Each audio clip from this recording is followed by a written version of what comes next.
les abeilles initiatrices. Il est possible de transposer l'évolution, le chemin de vie d'une abeille avec notre chemin de vie. En effet, après une incubation dans son alvéole, l'abeille sort de sa chrysalide pour vivre sa vraie vie, après des semaines de transformation intérieure. De la même façon, l'homme cherche sa raison d'être sur Terre, c'est sa période d'incubation, jusqu'au jour où il trouve son chemin. Dans cette nouvelle vie d'abeille adulte, enfin manifestée, car auparavant elle était une larve, elle va accomplir 6 tâches prédéterminées par sa constitution physiologique. Ces tâches peuvent être mises en parallèle avec notre évolution spirituelle et même avec l'initiation proprement dite, et c'est pour cela que je vous raconte cette histoire.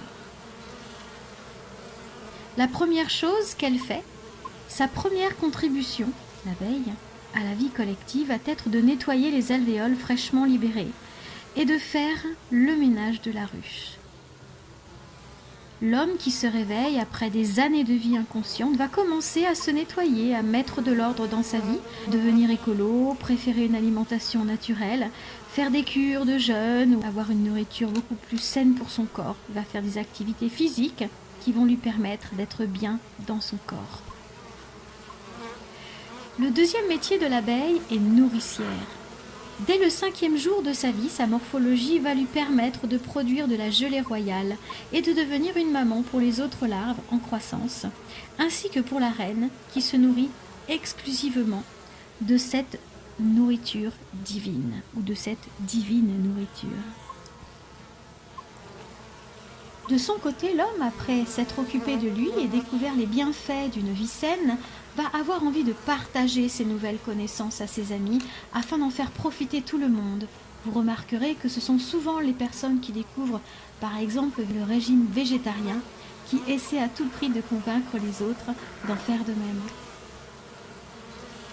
Le troisième métier de l'abeille est maçonne ou bâtisseuse. Ses glandes ciliaires vont se développer et elle va commencer à construire et réparer les alvéoles pour le plus grand bien de la ruche et de ses habitants. De son côté, l'homme qui se réveille va avoir envie de construire un lieu de vie en harmonie avec la nature, une maison écologique, un centre de bien-être. Il va être jusqu'à chercher sa mission de vie pour être sûr d'être en adéquation avec la tâche qu'il s'est fixée avant de s'incarner. L'envie de créer, dans quelque domaine que ce soit, va devenir son premier leitmotiv. Le métier suivant de l'abeille va consister à recueillir le nectar que les ouvrières ramènent de l'extérieur. Postée à l'entrée de la ruche, elle va réceptionner dans son jabot le nectar que ramènent les butineuses pour le transformer progressivement en miel grâce à ses propres enzymes. De la même façon, l'homme va s'instruire auprès des maîtres ou d'enseignants, de façon à intégrer différentes philosophies qui vont lui permettre de créer sa propre vision du monde en adéquation avec les lois universelles. L'abeille va ensuite être affectée à la défense de la ruche contre les prédateurs, ainsi que les abeilles d'autres colonies qui voudraient leur voler leur précieux butin sucré. Elle devient, durant 3 jours, gardienne de la ruche au péril de sa vie, prête à se sacrifier si un frelon voulait s'introduire dans leur temple sacré. De son côté, l'homme, ayant assimilé une certaine quantité de connaissances, va être candidat à l'initiation et va devoir affronter le gardien du seuil, parfois au péril de sa vie, autrement dit, les parties sombres de lui-même qu'il va devoir transmuter en lumière pour passer à l'étape suivante. Après avoir passé cette ultime épreuve, l'abeille, qui avait vécu toute sa vie dans l'obscurité de la ruche, va enfin pouvoir s'élancer vers la lumière. Elle va devenir butineuse et rapporter à la ruche tous les éléments nécessaires à sa survie, pollen, eau, nectar, propolis.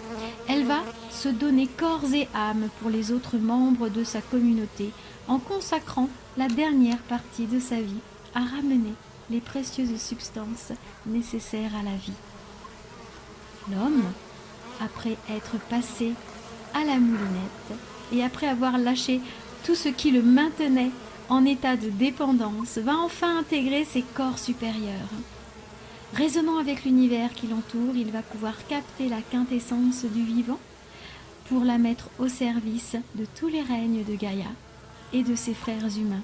Il va distiller des mondes subtils de lumière, le nectar et les enseignements nécessaires à l'évolution de l'humanité.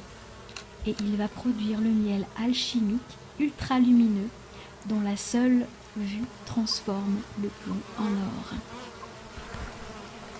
La source de cette belle histoire vient du livre Connais-toi toi-même, la libération de l'être de Yannick Nick. Merci, prenez soin de vous.